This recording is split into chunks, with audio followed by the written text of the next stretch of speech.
பேரன்பிற்கும் பெரு மதிப்பிற்கும் உரிய இந்த நிகழ்ச்சியின் தலைவர், புள்ளியியல் துறையில் அதிகாரியாக இருந்து பணி ஓய்வு பெற்ற மதிப்பிற்குரிய பன்னீர்செல்வம் ஐயா அவர்களே, பேராசிரியர் பெருமதிப்பிற்குரிய ஐயா பழமலை அவர்களே, பெருமளவில் குழுமியுள்ள அறிஞர் பெருமக்களே, பெரியோர்களே, இளைஞர்களே, அனைவருக்கும் வணக்கம். இந்த நூலை பற்றி சில செய்திகளை சொல்ல விரும்புகிறேன். இந்த நூல் ஒரு தொகுப்பு நூல். தொகுப்பு நூல் என்றால் தமிழறிஞர்களுடைய அவர்களுடைய கருத்துக்களிலிருந்து தொகுத்து எடுத்த நூல்.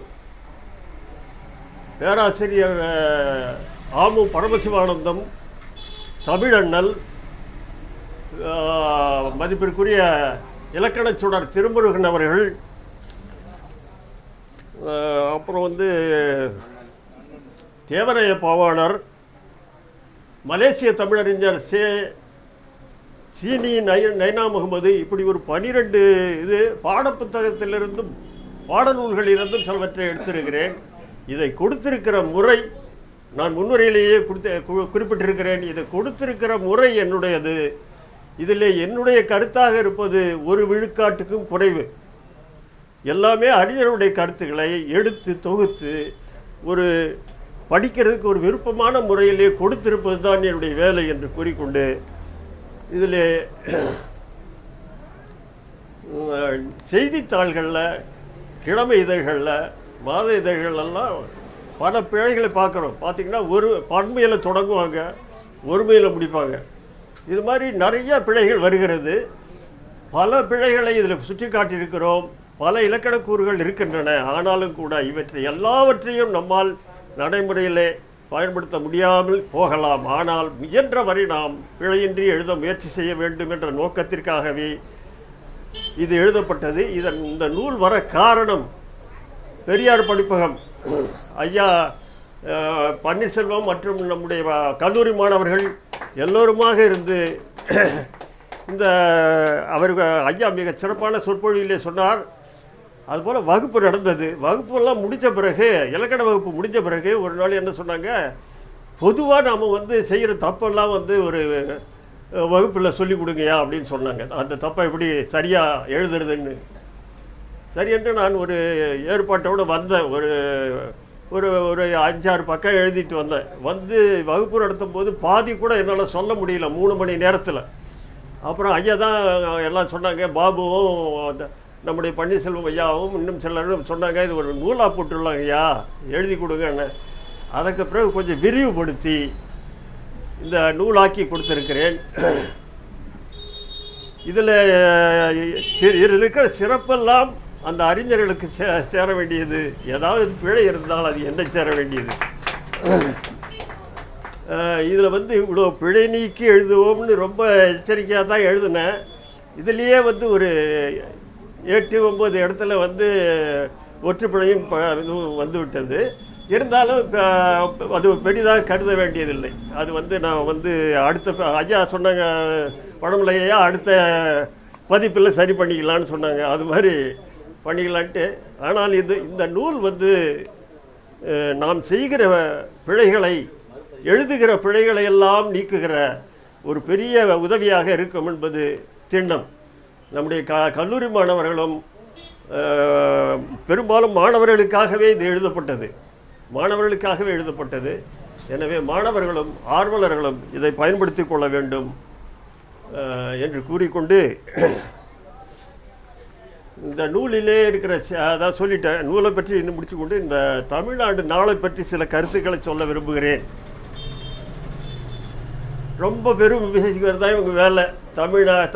தமிழ்நாடு அது இது ஒரே பெருமை தான், பெருமை பேசிக்கிறது தான் சொல்கிறோம். வெறும் வெற்று பெருமை இல்லை ஐயா, ஒரு வரலாறு, உண்மை. 3600 ஆண்டுகளுக்கு முன்னால் தமிழனுக்கு எழுத்து இருந்திருக்கிறது என்று கண்டுபிடித்திருக்கிறார்கள். கோவைக்கு அருகில் உள்ள கோடரபாளையம் என்ற இடத்திலே அகழ்வாய்வு செய்த போது அங்கே தமிழ் எழுத்து கிடைத்திருக்கிறது. தமிழ் பிராமின்னு சொல்கிற தமிழ் எடுத்துக்கிறது. அந்த பானை ஓட்டோட வேறு சில பொருள்கள் இருந்தது. அதை கார்பன் டேட்டிங் கரிம ஆய்வுக்கு அமெரிக்காவுக்கு அனுப்பி அவங்க சொல்கிறான், இது வந்து கிமு 1600, அதாவது இன்றைக்கு 3600 ஆண்டுகளுக்கு முன்னே எந்த உலகத்தில் வேறு எந்த மொழியும் கண்டுபிடிக்கல, அவ்வளோ முன்னால் இருந்ததா. 3600 ஆண்டுகளுக்கு முன்னால் எழுதியிருக்கிறான். இப்போது கிடைத்த சான்றுகளின்படி 3600 ஆண்டுகளுக்கு முன்னாலேயே தமிழ் எழுத்து இருந்திருக்கிறது. 3000 ஆண்டுகளுக்கு முன்பே வளர்ச்சி பெற்ற நகர நாகரிகம், நகர ஆட்சி இருந்திருக்கிறது. நகர நாகரிகம், நகர இது எப்படி ஆட்சி செய்கிறதுன்னெல்லாம் கேள்வி சொல்லுகிறது. அறிவியல் தொழில்நுட்பமெல்லாம் தெரிந்திருக்கிறார்கள். உற்பத்தி பெருக்கமெல்லாம் உருவாக்கமெல்லாம் செய்து உலக அளவில் வாணிகம் செய்திருக்கிறார்கள். 2000 ஆண்டுகளுக்கு முன்னாலே பண்டை நாகரிகத்தில் சீனம், கிரேக்கம், தமிழ் இந்த நாகரிகங்கள் மட்டுமே மொழியால் அடையாளம் காணப்படுகின்றன என்று அறிஞர்கள் கூறுகிறார்கள். பல துறைகளில் பழந்தமிழ் குமுகம் சிறப்பிட்டிருந்த போதும் இலக்கியங்களிலே 2000 ஆண்டுகளுக்கு முன்னாலே இலக்கியம், சங்க இலக்கியம் என்று தமிழில் இருக்கிறது. சங்க இலக்கியம் கண்டது தமிழ். அந்த காலத்தில் வந்து குறை சொல்வதாக இல்லை. அவர்கள் வந்து வேத சிறப்புன்னா எழுதுனா தினமணியில் 2000 இதுவரையிலையும் நமக்கு வந்து கிடைச்சிருக்கிறது 3600 ஆண்டுகளுக்கு முன்னால் எடுத்திருக்குன்னு கொடுத்துருக்கு. சமற்கிருதத்தை பொறுத்தவரையிலே சமற்கிருதம் கிமு 150க்கு முன்னால் சமற்கிருதம்ன்றதே தெரியாது. அந்த 150 என்றது என்னன்னு கேட்டிங்கன்னா ஒரு கல்வெட்டு இருக்கிறது. அந்த கிமு 150 கல்வெட்டும் கூட அவர்களுடைய மொழி எழுத்து இல்லை, அசோகர் பிராமியிலே தான் அந்த கல்வெட்டு இருக்கிறது என்று அறிஞர்கள் எழுதுகிறார்கள். ஆனால் அவர்கள் என்ன சொல்கிறான், உலகத்திலேயே முதல் நூல் ரிக்குவேதம், உலகத்தின் சிறந்த நூல் ரிக்குவேதம்ன்றான். அவர்கள்லாம் அப்படி சொல்லும்போது தமிழன் சொல்லக்கூடாதா, பெருமை சொல்லக்கூடாதா, உண்மை சொல்லக்கூடாதா, வரலாற்றை சொல்லக்கூடாதா என்று நாம் கேட்கிறோம். 5000 ஆண்டுகளுக்கு முன்பே, இன்றையிலிருந்து 5000 ஆண்டுகளுக்கு முன்பே இரும்பு தொழில் நுட்பத்தை தமிழர்கள் அறிந்திருக்கின்றனர். மேற்கே பாரசீக வளைகுடா, மத்திய தரைக்கடல், கிரேக்க ரோம நாடுகள், கிழக்கே சீனம் வரை வாணிகம் செய்திருக்கிறார்கள் தமிழர்கள். பாண்டியன் நெடுஞ்செழியன்,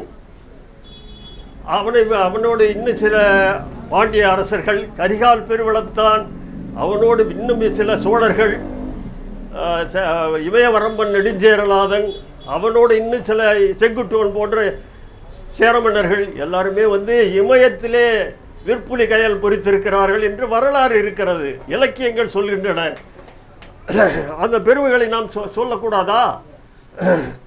உரையாசிரியர்கள் எழுதும்போது சொல்கிறான், ஒரு மொழி வைத்து உலக ஆண்ட தமிழ்னு எழுதுகிறான். அதெல்லாம் நாங்கள் சொல்லக்கூடாதா? அது வரலாறு இருக்குது, எழுதி வச்சிருக்கிறாங்களே, அது சொல்லக்கூடாதா? அது வந்து பெருமை பீத்தலாம். முசிறி, பூம்புகார், கொற்கை, மதுரை, வஞ்சி, உறையூர்லாம் பெரிய பெரிய டவுனாக இருந்திருக்கு. அப்போ வந்து சிட்டியாக இருந்திருக்காங்க, பெருநகரங்களாக விளங்கி இருக்கின்றன. ஐயா இளங்கோவடிகள் அந்த பூம்புகாரை பற்றி விளக்கிறத படிச்சிங்கன்னா அவன் என்ன சொல்கிறாங்கய்யா, அது வந்து அந்த காலத்தில் ஆங்கில நகரம் இப்போ எப்படி இருக்குதோ இது ஒரு ஆராய்ச்சியாளர் எழுதுகிறார், அந்த லண்டன் நகரம் இருந்ததை விட சிறப்பாக அந்த காலத்தில் இருந்திருக்கிறது என்று எழுதுகிறார். அதெல்லாம் நமக்கு பெருமை தான், அது சொல்லலாம். அதை நாம் உணர்ந்தால்தான் நாம் யார் என்று தெரியும்.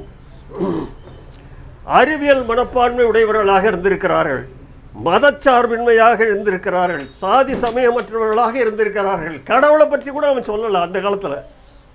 சங்க இலக்கியங்களில் பார்த்தீங்கன்னா இதுவரை கிடைத்த சான்றுகளின்படி மிக தெளிவான வரலாறு தமிழினத்திற்கு இருக்கிறது. இப்படி இந்த வரலாற்றை, இந்த பெருமைகளை எல்லாம் நாம் உணர வேண்டும். கடந்த காலத்தில் என்ன வரலாற்றை நாம் அறிவியல் முறைப்படி கடந்த கால வரலாற்றை அறிந்து கொள்ள வேண்டும். நிகழ்கால நடப்புகளை சரியாக புரிந்து கொள்ள வேண்டும். வருங்காலத்திற்கான திட்டங்களை முடிவு செய்து நடைமுறைப்படுத்த வேண்டும். அதற்கு இந்த தமிழ்நாடு நாள் விழா ஒரு உணர்வுபூர்வமாக ஒரு துவக்கமாக இருக்கும் என்று நினைக்கிறேன். என்னை பொறுத்தவரை சில செய்திகளை சிலவற்றை வெளிப்படையாக சொல்ல விரும்புகிறேன். எனக்கு இந்த டிசம்பர் மாதம் வந்தால் 80 ஆக போகுது. இனிமேல் நான் எதுக்கு அஞ்ச போகிறேன்? நான் சொல்கிறேங்கய்யா,